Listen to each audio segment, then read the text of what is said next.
The horse kicked the stable door so hard the whole wall shook. Edmund Ashford did not flinch. He stood in the dark of the Whitmore stable yard with mud already on his boots and a letter of false introduction folded in his coat pocket, and he watched the door splinter at the bottom corner from the force of the blow. From the other side of that door came a voice, low and sharp, that cut straight through the noise of the panicked animal. "Easy, easy, boy. Nobody is going to touch you." The kicking stopped. Edmund had grown up around horses. His family had owned some of the finest in England. He had never once heard a voice stop a frightened horse that fast. He stood still and listened, and then the door swung open from the inside, and a woman walked out carrying a lantern and a bucket, and she looked at him the way someone looks at a stray dog who has wandered into the garden uninvited. "You are late," she said. "I am sorry," he said. "Do not be sorry. Be useful." She handed him the bucket. "Fill this at the pump and bring it to the bay mare in the third stall. She has not had water since noon, and it is nearly 9 in the evening." She walked back inside without waiting to see if he would follow. Her name was Clara Whitmore. She was 26 years old. Her father had died the previous winter and left her a crumbling estate with 40 acres of pasture, 12 horses, and debts that she was still quietly working through on her own. She had placed an advertisement for a stable hand 3 weeks ago and received 4 replies, 3 of which she had immediately set aside because the men had written about their experience in ways that suggested they expected to be in charge of something. Edmund had written a short, plain letter under the name Edmund Marsh that said he knew horses, he was available, and he did not require high pay. She had replied with the address and a time. He had arrived 40 minutes past that time because his carriage had broken a wheel 2 miles out, and he had walked the rest. He did not tell her about the carriage. It would have required explaining things he was not ready to explain. He found the pump. He filled the bucket. He brought it to the bay mare in the third stall and held it while the horse drank. And he did not rush her. When he came back out, Clara was in the aisle between the stalls with a brush in her hand and her sleeves pushed up past her elbows, working along the flank of a gray gelding with the kind of unhurried patience that suggested she had been doing this her whole life. She did not look up when he came in. "There is a wheelbarrow at the far end," she said. "The last 2 stalls need mucking out. Do it before the horses settle for the night, or they will not sleep well." Edmund had never mucked out a stall in his life. He had observed it. He was fairly certain he understood the general principle. He took the wheelbarrow and he started, and within 4 minutes he understood that observing and doing were 2 entirely different things. He worked slowly and carefully, trying not to let the effort show on his face. Clara came to check his progress and stood in the doorway of the second stall watching him. He kept working. "You are holding the fork wrong," she said. "I am managing. You are managing to make more work for yourself." She walked in, took the fork from his hands without asking, adjusted the angle of the handle against the palm, and gave it back. "Like that. You will go twice as fast and your shoulders will not hate you in the morning." She left again. He tried the new grip. She was right. He went twice as fast. This was how the first evening began. He had come to Whitmore with a purpose that he had considered reasonable before he arrived. He was 30 years old. He was the 6th Duke of Cavendish. He had land, money, title, and a reputation that preceded him into every room he entered. He had also spent the past 2 years watching women perform themselves for him, shaping their words and their expressions around what they imagined he wanted to hear, laughing at things that were not funny, agreeing with things they clearly did not agree with, being careful and calculating in ways that were visible if you knew what you were looking for. He knew what he was looking for.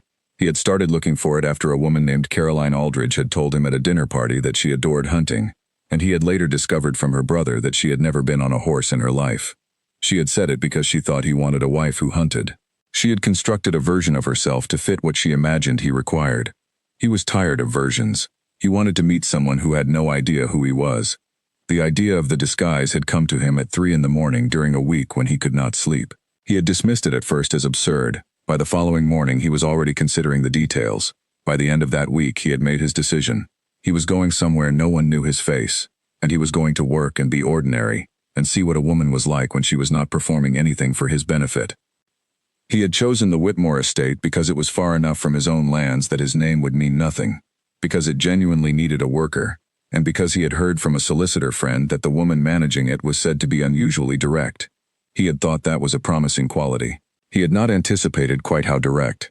He finished the stalls. He stacked the tools where she had told him to stack them. He went to the small room at the back of the stable block where she had told him he could stay, and he sat on the edge of the narrow bed and looked at his hands. They were not the hands of a man who had been doing this his whole life. They were soft in the wrong places. He pulled on his gloves for the night and made a note to himself to be more careful. The next morning he was up before dawn, which surprised him, because he had not been up before dawn for anything in years. Something about the place made sleeping past first light feel wrong. He was already in the yard when Clara arrived from the main house, and she stopped when she saw him, and looked at him in that same assessing way she had looked at him the night before. "Good," she said. That was all. He helped her with the morning feed. She showed him how she liked things done, not impatiently but precisely, which was different. There was a right way, in her view, and a less right way, and she was not interested in the less right way. She explained her reasoning as she went, which he found unexpectedly interesting. She did not do things by habit, she did things by thought, and she could tell you why each thing was done the way it was done. By mid-morning he had made 3 small mistakes. She corrected each one without making him feel foolish, which he noticed, because most people who corrected him made a performance of not making him feel foolish, which was itself a kind of performance. She simply told him the right way and moved on. At midday she put a pot of tea on the small iron stove in the tack room and poured 2 cups and handed him one. He was aware that this was not standard behavior between a landowner and her hired hand, but she did it without ceremony, as if it were simply the logical thing to do when 2 people had been working together all morning. "Where did you work before?" she asked. He had prepared an answer. He had grown up near Derbyshire. He had worked on an uncle's farm. He had been away for a few years doing various things. All of it was vague enough to be unchallenging. She listened. She did not press him on any of it. She seemed less interested in his past than in what he could do with the current morning. "Do you know anything about feet?" she asked. He took a moment. "Horses' feet?" "No, my feet," she said, and then paused. "Yes, horses' feet." He almost smiled. She was already drinking her tea and not watching him.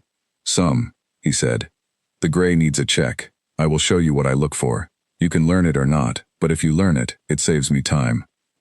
She was always thinking about what saved time, not out of laziness, but out of an awareness that she was one person managing a quantity of work that was designed for 3, and she had made a kind of peace with that by being efficient about everything. He began to understand, over the course of that first full day, that this efficiency was not coldness, it was something else.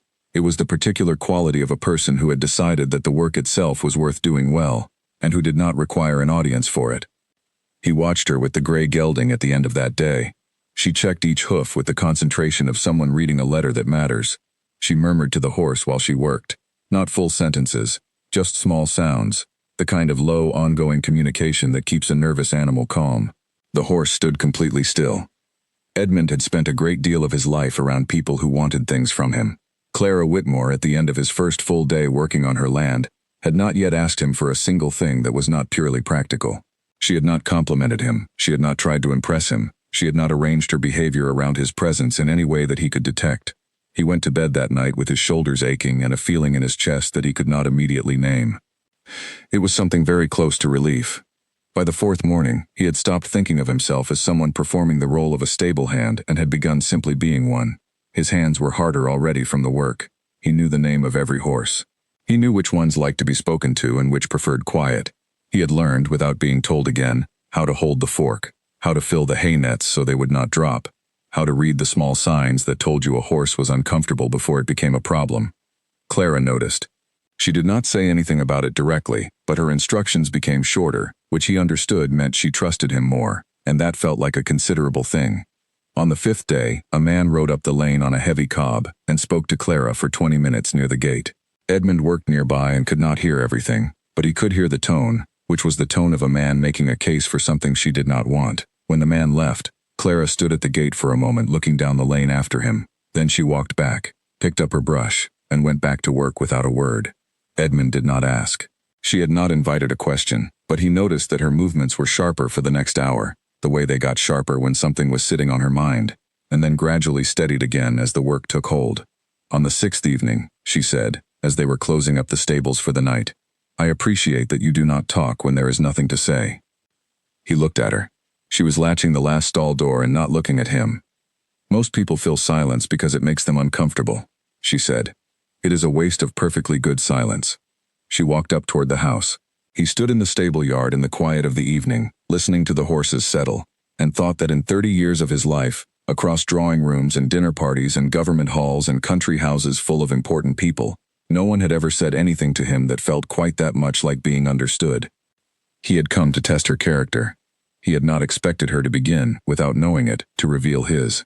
The letter in his coat pocket, the one with his real name on the outside, had been redirected twice already from his man at the London house. He had not opened it. He was not ready, yet, to remember who Edmund Ashford was.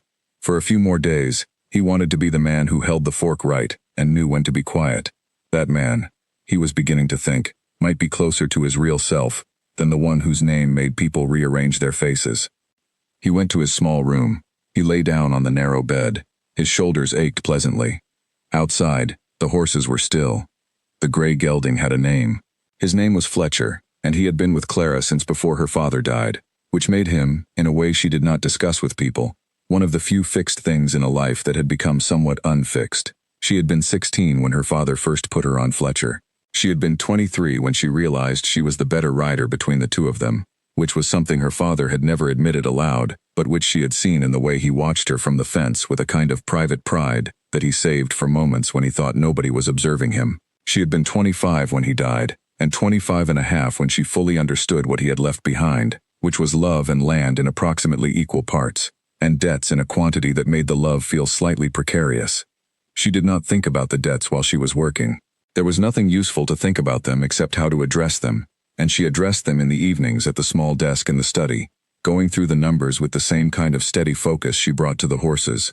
Panic, she had learned early, was expensive. It cost you time, and it cost you sleep, and it cost you the kind of clear thinking that was the only thing that was ever actually useful when a situation was difficult. Edmund Marsh had been in her stable for 9 days now, and she had not decided what to make of him. This was unusual. She generally decided what to make of people fairly quickly, not because she was careless about it, but because she had developed an accurate instinct over years of necessity. When you are managing a property alone and you need to trust the people who work on it, you learn to read a person's quality from the way they behave when they think they are not being observed. Edmund Marsh behaved the same whether she was watching or not. This was the first thing she noticed. The second thing she noticed was that he had clearly not done this kind of work for very long, but that he was learning it with a focus and a lack of complaint that she found more valuable than experience. Experience could be taught. The willingness to learn without ego was rarer. The third thing she noticed, and the one she kept returning to, was that he was watching her. Not in any way that was uncomfortable, not in the way of a man sizing up a woman for his own purposes. He watched her the way she watched the horses when she was trying to understand something about them. He watched her work. He watched how she made decisions. He watched her in the way of someone who is genuinely curious about another person's mind, and she had met very few people in her life who were curious in that particular way. Most people, in her experience, were curious about what you could do for them. This was natural, and she did not hold it against them. She was often curious about the same thing herself when meeting someone new. But there was a different kind of curiosity that was rarer, the kind that was interested in who a person actually was rather than what they were worth, and Edmund Marsh had it in a quantity that she found both pleasant and slightly puzzling. On the 10th day, she drove the cart into the village for feed, and he rode alongside on the old brown mare she had told him he could use for errands. The village was small. She knew everyone there by name. Several people looked at Edmund with the open assessment of people who live in small places and notice strangers, and he bore the attention with a quietness that she thought was interesting. He did not perform confidence. He did not shrink from it either. He simply continued to be whatever he was, and the attention moved past him. At the feed merchant, the merchant's wife asked, not at all subtly, who the young man was. Edmund Marsh, Clara said. He is helping me at the stable. Is he a local man? No. The merchant's wife waited for more. Clara gave her the feed order. Edmund loaded the bags into the cart with the same even attention he gave everything. The merchant's wife watched him and said quietly to Clara, "He has very good manners for a stable hand." Clara had noticed the same thing. She had filed it away without drawing a conclusion from it, because she had no reason yet to draw a conclusion. On the 11th day, something happened that she would think about for a long time afterward.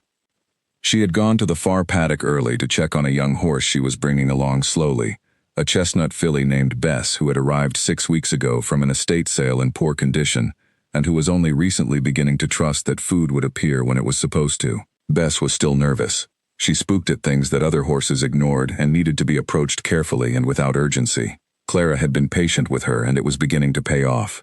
The filly would now allow herself to be haltered without the performance of alarm she had put on in the early weeks. Edmund came out to the far paddock without being asked. which was not unusual by now. He had begun to simply identify what needed doing and do it, which was the only kind of useful she truly valued.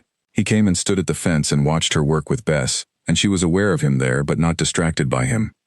After a while, Bess looked over at the fence, looked at Edmund, took 3 steps toward him and stopped. Clara stayed still. Bess took 2 more steps. She stretched her nose out over the top fence rail toward Edmund's jacket, and he did not move toward her or away from her. He let her come. He did not reach out. He waited. Bess put her nose against his sleeve. Clara watched this. It meant something. Bess had not approached a stranger voluntarily since she arrived. Animals do not make mistakes about people the way people sometimes do. They have no reason to perform trust for social reasons. Either they trust or they do not. And a horse that has been treated badly trusts nobody quickly, and nobody without cause.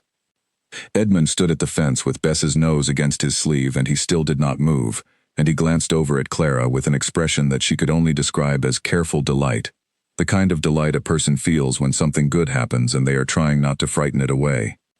She looked back at him for a moment. Then she looked back at Bess. "You can put your hand up," she said, slowly, palm down. He did exactly that. Bess sniffed his palm, stayed. Clara went back to what she was doing. That evening she was working on the accounts at her desk when she heard him in the yard doing the last check of the evening, moving from stall to stall in the pattern she had shown him during the first week. She could hear which stall he was at by the sound of the latch. He did the full round without skipping any. He had not been asked to do the evening round. She had done it herself every night for a year. She had simply mentioned once that it was a thing she did, and now he did it. She sat at her desk and looked at the column of numbers in front of her and for a moment did not see them. She was not naive. She had wondered, in a general way, whether the man working in her stable might become something other than a practical arrangement. She had not wondered it seriously, because she was dealing with enough, and because she was generally suspicious of her own softer instincts when she was tired.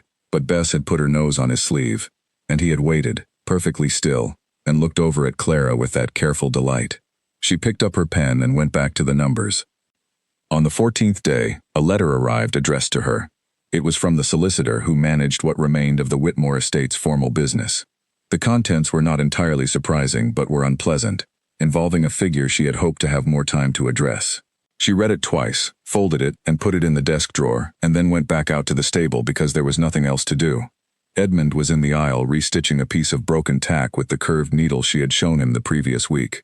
He had not asked how to use it. He had simply picked it up one morning and worked it out, and his stitches were now nearly as even as hers.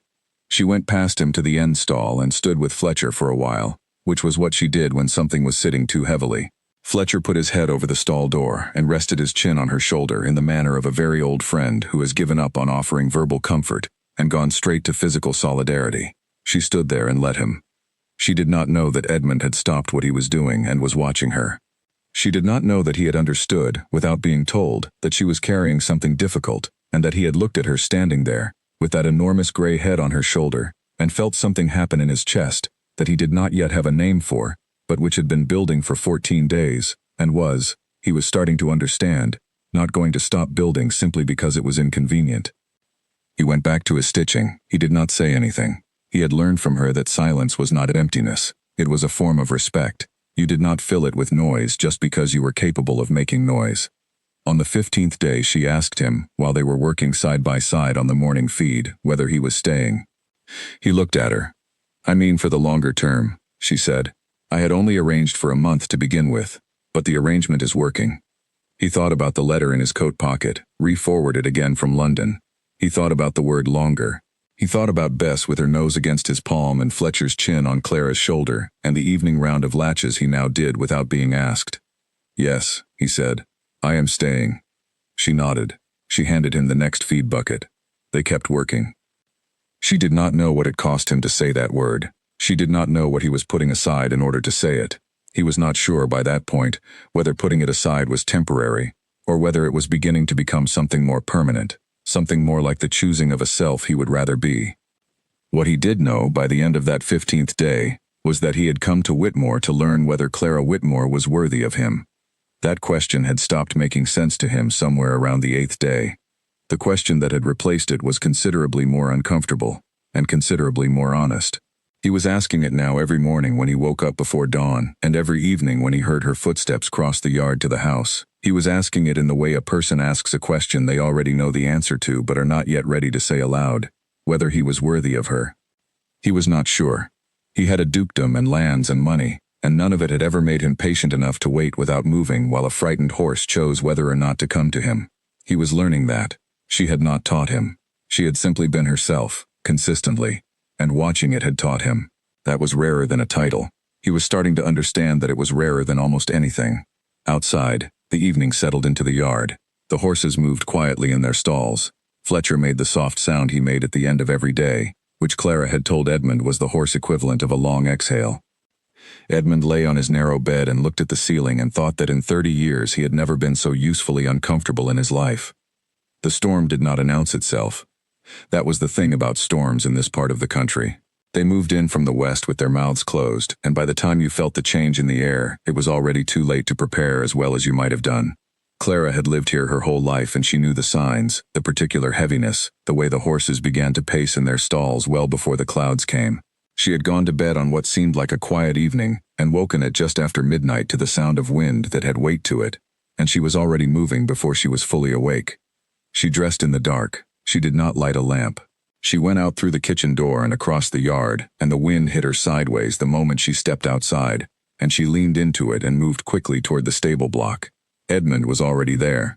She had not expected that. She stopped in the doorway and looked at him.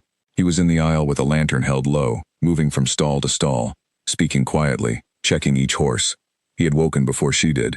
He had come out in the dark to a place he had only been working for 3 weeks, and he was doing the right thing without anyone telling him what the right thing was.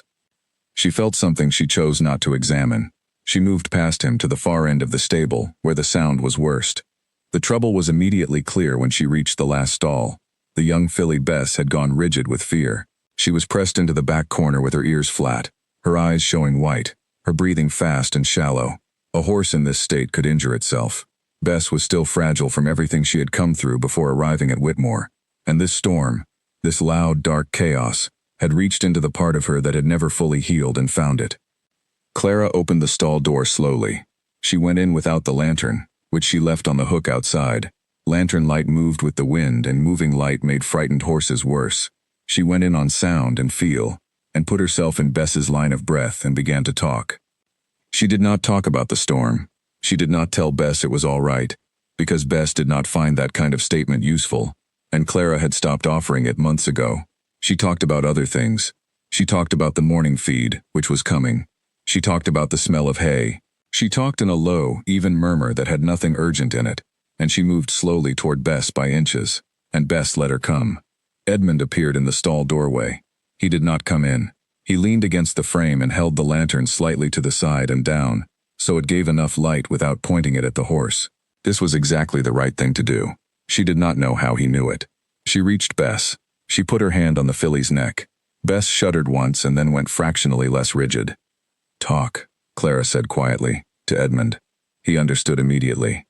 He began to talk, also low, also without urgency, and his voice came from the doorway and gave Bess a fixed point of sound to hold on to, while Clara worked her hands slowly along the horse's neck and shoulder, feeling for the tight muscles, pressing gently where they were worst. The wind was loud. The roof shook in one long, sustained gust that made Bess's whole body clench.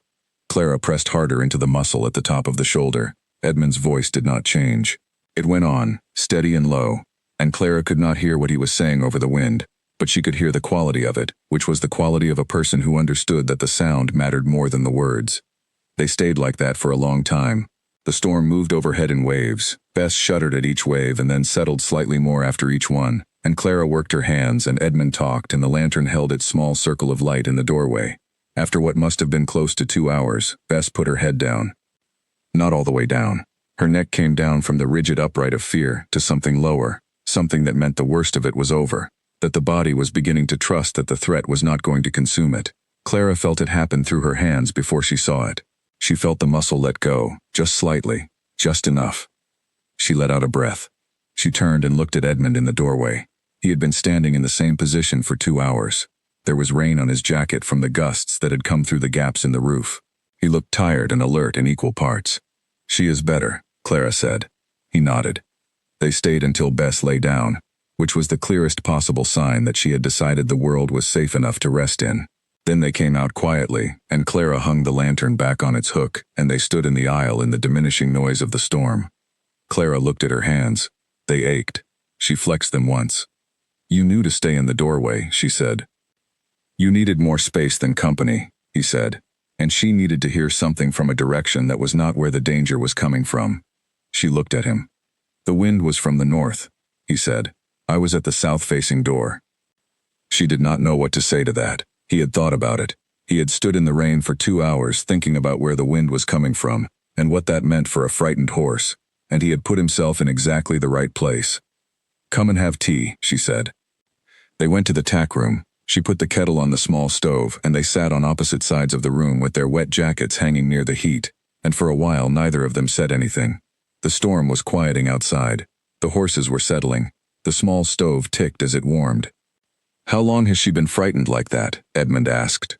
"Since before she came here. Whatever happened at the place she came from, I do not know the whole of it. But she is better than she was." Clara turned the cup in her hands. "She trusted you. At the fence, that first day. I saw that it mattered to you. She chooses carefully." He was quiet for a moment. "So do you." She did not answer immediately. She looked at the cup. "I have to," she said. "There is not much margin here for getting things wrong." He understood she was talking about more than the horses. He had understood for a while that she was managing things more tightly than they appeared from the outside, that the composure she carried was earned daily rather than given, that every decision she made was made with the awareness that she could not afford to undo it. He had seen the letters she carried from the house to the desk. He had seen the way she sometimes stood at the paddock fence in the early morning, and looked at the land with an expression that was not unhappy but was not easy either. It was the expression of someone who loved something and was fighting for it at the same time. He wanted, very much, to tell her that she did not have to fight alone. He did not say it. He was not Edmund Ashford here. He was Edmund Marsh, stable hand, and Edmund Marsh had nothing to offer in the way of financial relief, and offering it as Edmund Ashford would require explaining things that would break this specific morning in two. He said, "Instead, you have done well with her, with Bess." "She has done the work," Clara said. "I have just tried not to make it harder." She poured him more tea. They sat in the quieting night and the warmth of the small stove, and at some point, the rain stopped entirely, and the silence came back, which was the particular silence of a place after a storm, clean and very still. "Can I ask you something?" Edmund said. She waited. "Why did you stay?" he said. "After your father died, this would have been a difficult thing to take on alone. There were other choices." She was quiet for a moment. "He built this," she said. "Every paddock, every stall. He chose each horse." She paused. "He is gone, and there is nobody else who knows what it meant to him. If I go, nobody remembers." She turned the cup again. "That is enough reason." He looked at her in the lantern light. She was not performing grief. She was not performing strength either. She was simply telling him a truth in the way she told him everything, plainly and without decoration, as if she expected him to be capable of receiving it. He was not certain he deserved it. He was not certain he deserved any of this. He had come here with a test in his pocket and a false name on his tongue, and she had given him her mornings and her horses and her honesty, and the person who deserved that was not the one who had arranged this visit in secret. The person who deserved it was whoever he might become if he stopped hiding. He did not know yet whether that person existed. He had not had much occasion to look for him before now. He thought about the letter in his coat, redirected again, still unopened. He thought about what it meant that he was not ready to open it. What it meant that he wanted to remain, for as long as he could, the man who held the fork correctly, and knew when the wind was from the north and came out before dawn because the horses needed someone. Bess was lying down in her stall. The storm was gone. Fletcher was quiet. The gray gave his long exhale from down the aisle. "Thank you for letting me help tonight," Edmund said. Clara looked at him. She had a way of looking at a person before she answered that was not unfriendly but was thorough. She gave him that look now. "You did not need permission," she said. "You were already there." She stood up and took her jacket from the hook. It was still slightly wet. She put it on anyway. "Get some sleep," she said. "Bess will need checking again at first light." She went out. He heard her footsteps cross the yard and the kitchen door of the main house close, and then there was nothing but the sound of the horses and the stove going quiet, and the clean silence of after the storm. He sat for a while longer. He thought about what she had said. "You were already there." She had said it as a simple observation, a statement of fact about where he had been standing. But it had arrived in him differently from how she had sent it, and he was not entirely sure he could explain the difference, only that it had to do with the fact that in his other life, the life with the name on the letter, being somewhere first, was never noted as a quality. It was expected, or it was arranged, or it was unremarkable. Here, in this small tack room with the wet jacket and the going cold tea, it was apparently worth saying, worth giving back to him as if he had produced something real. He went back to his room. He lay down. He did not sleep for a while. When he did sleep, he did not dream of London. The letter arrived on a Tuesday. It was brought up the lane by the same boy who brought the post from the village each week, and Edmund was in the yard when the boy came, and the boy read the front of the envelope aloud, because he always read the fronts of envelopes aloud. It was simply how he operated, and the name he read was Edmund Ashford, Duke of Cavendish. The boy handed the letter to Edmund. Edmund took it. He did not look up. He did not need to. He already knew, from the change in the air, that Clara had heard. He had heard the exact moment the boy's voice landed the name, had felt the silence that followed it in a way that was entirely different from all the other silences that had happened between them, which had been chosen silences, good silences. This one had weight in it. He looked up. Clara was standing 10 feet away with a halter in her hands. She was not looking at him. She was looking at the lane, in the direction the boy had come from and was now returning along. She took one breath. Then she walked past him and into the stable. He stood in the yard for a moment. The letter was in his hand. He put it in his pocket. He followed her inside. She was in the aisle, hanging the halter on its hook. She kept her back to him. He stood in the doorway. The stable was quiet. All the horses in their stalls. Fletcher at the far end, the gray big and still and watching with his soft dark eyes. "Clara," Edmund said. She did not turn. He tried again. "I owe you an explanation." "No," she said. She turned then, and her face was composed in the way it got when she was managing something difficult, and she looked at him steadily. "You owe me the truth," which is different from an explanation. An explanation is what a person offers when they are trying to shape how something sounds. The truth is just what happened. He held her gaze. He had given speeches. He had addressed Parliament. He had managed difficult conversations in difficult rooms with difficult people. Nothing in his experience had prepared him for the particular quality of being looked at like that, by a person who wanted nothing from him but honesty. "My name is Edmund Ashford," he said. "I am the Duke of Cavendish. I have an estate in Northumberland, and I have been living under a false name on your property for 26 days. She did not react to any of this except to continue looking at him. "I came here," he said, "because I had grown tired of people performing themselves for me. I wanted to meet someone who did not know who I was. I thought that was reasonable. I thought I could come here, work for a few weeks, make an honest assessment, and leave having learned something useful." He paused. "That is what I thought before I came." "And after?" she said. He was quiet for a moment. "After," he said, "I stopped being able to call it a test. Because a test is something one person administers to another person, and that requires one person to be in a position of authority over the evaluation. You were never in the position I had arranged for you. You were never the one being assessed." He stopped. He started again. "You were assessing me. I realized this somewhere around the second week, and I did not stop the arrangement, and that is what I am not able to excuse." Clara was quiet.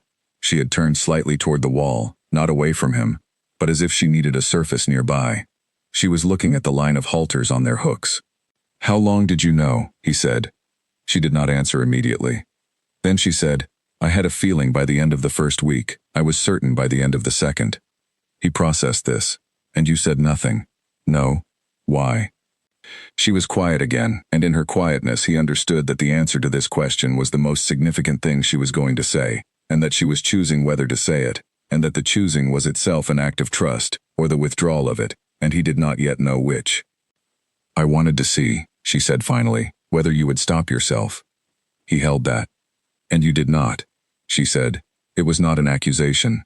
It was a statement, delivered with the same evenness she delivered everything, a fact, a real one. "No," he said, "I did not." She came away from the wall then. She walked to Fletcher's stall and put her hand on the door, not opening it, just resting her hand there. Fletcher put his head over immediately, and she did not look at him, but let his nose rest near her shoulder. "I do not know what to do with this," she said. "I know. You came here with a purpose that treated me as a problem to be solved." "Yes. That is an extraordinary thing to have done." "Yes," he said. "It is." She was quiet. Fletcher breathed against her shoulder. And yet, she said, slowly, and then stopped.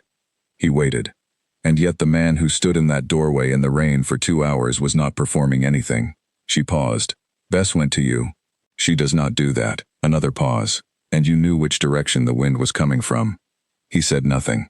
I do not know how to reconcile those two things, she said. The man who arrived here with a lie in his pocket, and the man I have watched for 26 days. She turned and looked at him. Are they the same person? I think they might be the same person becoming less comfortable with the distance between them, he said. She looked at him for a long time. He did not look away. He did not try to fill the silence with anything. He had learned that from her. You need to leave, she said. Not because I am throwing you out. Because you cannot be Edmund Marsh anymore, and I do not yet know what to do with Edmund Ashford. And you being here makes it difficult to think clearly. I understand. I would like you to go before supper, she said. Yes. She looked at him once more. I am going to ask you one thing, she said. He waited. Was any of it real? She said. The working, the caring about the horses, Bess, and the storm, and the things you said at 2 in the morning in the tack room. He said, without hesitation, all of it. She looked at him for a long moment. Then she turned and went out the far end of the stable, out into the far paddock, and she did not look back. He stood in the stable aisle for a while. Fletcher watched him with those soft, dark eyes. He went to his small room and he put his few things in the bag he had brought. The letter was in his coat pocket still, unopened. He took it out and opened it now. It was from his solicitor, about a land matter that no longer seemed to have the urgency it had seemed to have when it was sent. He folded it and put it back. He went to the yard. We found a piece of paper and a pencil in the tack room and he wrote a short note. He did not write much. He had learned from her that too many words could crowd out the ones that mattered. He wrote his real address in Northumberland. He wrote that he had meant what he said in the tack room. He wrote that he understood if she did not want to hear from him, and that he would not write unless she wrote first. He signed it with both names, Edmund Marsh, Edmund Ashford, both. He left the note on the small table in the tack room where she would find it when she came in for the evening check. He walked out of the yard. He did not look back at the stable, though he wanted to. He walked down the lane and he did not look back at the house either, though the wanting to was considerable. He had come to this place to test someone else. He was leaving it tested down to the bone, and unsure whether he had passed. He walked down the lane in the afternoon light. The fields on either side were still. Somewhere behind him, the horses were in their stalls and Fletcher was at his door, and Bess, who had chosen to put her nose against a stranger's palm on a quiet afternoon, was in the paddock. He walked. 3 weeks and 4 days after Edmund Ashford walked down the lane, a letter arrived at his house in Northumberland.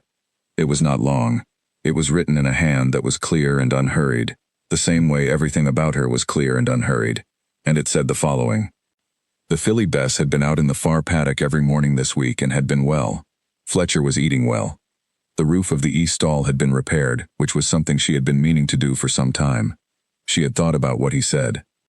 She had thought about whether the man she had watched for 26 days and the man who had arrived with a false name in his pocket were the same person, and she had decided that they were the same person, which was not the same as deciding that what he had done was acceptable, but which was relevant to what happened next. If he wished to come back and make a proper visit as himself, she would receive him. He was not to assume this meant anything beyond a visit. He was to bring nothing, no gifts, no arrangements, nothing that money organized. If he could not come as himself, which she understood now was a more complicated phrase than it sounded, he should not come at all. She had signed it Clara Whitmore. There was no postscript. There were no softening additions. It was exactly as long as it needed to be, and not one word longer. He read it twice, standing in the hall of his Northumberland house, in the long morning light that came through the east windows in winter. He had not been sleeping well. He had been working, which was the thing he did instead of sleeping when something was unsettled, and he had been thinking about a filly named Bess, and a gray gelding and a small stove in a tack room at 2 in the morning. He wrote back the same day. He said he would come the following Saturday. He said he would bring himself, which he acknowledged was a complicated offer, and he said he was working on it. He said he was grateful.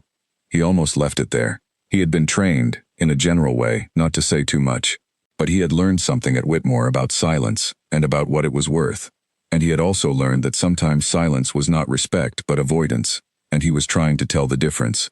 He added one more line. He wrote that he had never been so usefully uncomfortable in his life, and that she was the reason for both parts of that sentence. He sent the letter. On Saturday he rode to Whitmore, not in a carriage. on his own horse, alone. He tied up at the gate post and walked across the yard. He did not go to the main house. He went to the stable first, because that was where she would be in the morning, and he knew the shape of her mornings now, and knowing it was a form of paying attention that he had not applied to anything before this. She was in the aisle with a brush in her hand. She turned when she heard him. She looked at him with that thorough look, the one that took its time. He looked back at her. He was wearing his own clothes, not his formal clothes, not what his man in London would have dressed him in for a visit. His ordinary clothes, the ones he wore when he was alone on his own land. He had thought about this for the entire week preceding, and had decided that this was what she meant by coming as himself, that it was about what he chose to present rather than what he owned. "You came," she said. "I said I would." She turned back to the horse she was working on. She did not tell him to go away. She did not tell him to stay either. She simply kept brushing. He looked around the stable. Everything was in the right places. The halters on their hooks, the tools stacked neatly, the stalls freshly done. She had kept it all going perfectly well without him, which he had not doubted for a moment. He found the rake at the end of the aisle. She looked over at the sound of it. "There are 2 stalls at the end that could do with it," she said. He nodded. He went. He worked for the better part of the morning, and she worked alongside him without speaking much, which was not unfriendly, but was honest, which was what he had come for. At some point Bess appeared at the far paddock fence and looked at him, and he went to the fence and waited, and after a few minutes Bess crossed the paddock and put her nose over the rail. He held his palm up, flat, still. Bess pressed her nose against it. Clara was watching from the stable doorway. He could feel her watching. He kept his hand flat and still and looked at Bess. At midday, Clara put tea on. They sat in the tack room on opposite sides of the small table, which was the same arrangement as the night of the storm, and outside the winter light was clear and cold and the yard was quiet. She put both cups down and looked at him. "You told me in your letter that you were working on something," she said. "I am." "What does that mean?" He thought about how to answer. He had spent 30 years being careful about how he answered things, shaping his words for the room and the audience, and he was trying to stop doing that, and was not yet very good at it, but he was trying. "It means," he said, "that I am attempting to determine how much of what I have been my whole life is actually who I am, and how much is the accumulation of what a person becomes when they have always been expected to be something specific." He paused. "And it means that 26 days of being nobody in particular, of being only as good or as poor as what I actually did, was the most clarifying thing that has ever happened to me." Clara was quiet. She turned her cup. "And what did you find?" she said. "In the clarifying, I found," he said, "that I am better at being a person than I had given myself credit for, and worse at being honest than I should be." He looked at the table. "The second one is what I am working on." She was quiet for a moment. Then she said, "You were honest in the storm." "I was." "You were honest with Bess." "Yes." "You were honest in the tack room at 2 in the morning." "Yes." "So you are not without the capacity for it," she said. "You simply allowed yourself to be dishonest about the framework." "That is a precise way to say it," he said. "I find precision useful." He looked at her. She looked back. Outside, one of the horses shifted in its stall, and then went quiet. "I want to ask you something," he said. She waited.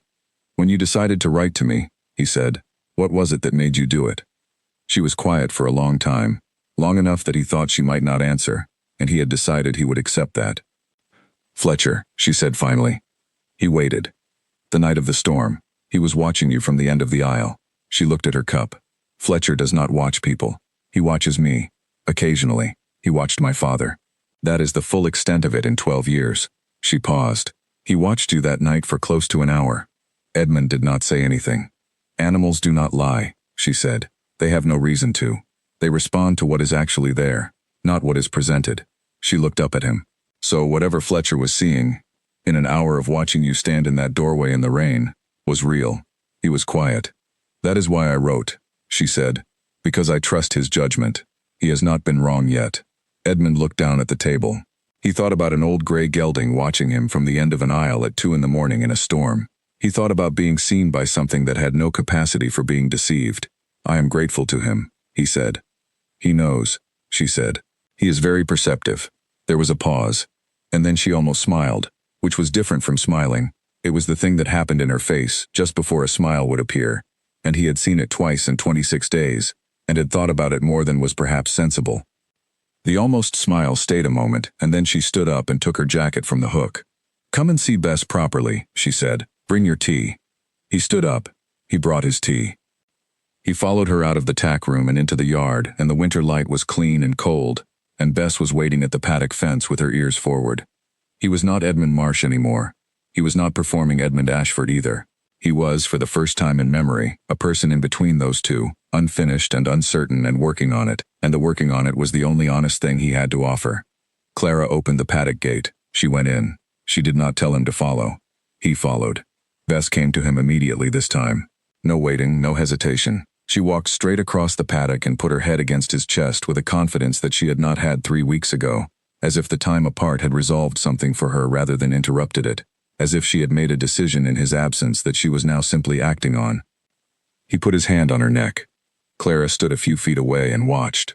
She had her arms crossed against the cold, and her eyes were steady and assessing in the way they always were, but there was something else in them today. He could not name it exactly. He thought it might be something close to its early stages, a willingness to begin, a decision being made not fully but sufficiently. She looked at Bess. She looked at him. She looked at the filly who had chosen this twice now, without arrangement, without any logic a person could engineer. "She has good judgment," Edmund said. "Yes," Clara said, "she does." The winter light lay across the paddock in long, even lines. The grass was cold and very green.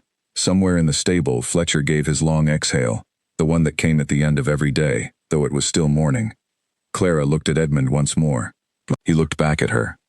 Neither of them said anything for a moment. Then she said, "There is a gate that needs rehanging on the south fence.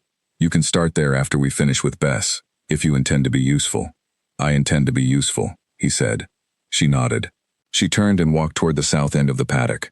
He stayed a moment with Bess, his hand on the filly's neck, feeling the warmth of her, and the solid realness of being exactly where he was, in a cold paddock in the middle of winter, with work to do and no title attached to the doing of it.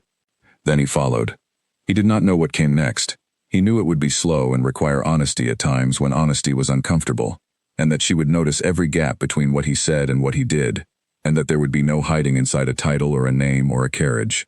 He knew that she would not pretend anything was easier than it was, and that she would not arrange her words around what she imagined he wanted to hear. He knew that Bess had come to him twice without hesitation. He knew that Fletcher had watched him for an hour in the rain. He knew that at 2 in the morning in a storm, he had been exactly where he was supposed to be, and that she had seen it, and that she had not forgotten it. He knew that whatever this was, he had not earned it yet. He was going to try. The gate was at the south fence, sagging on its hinge, waiting to be set right. He went and he started on it.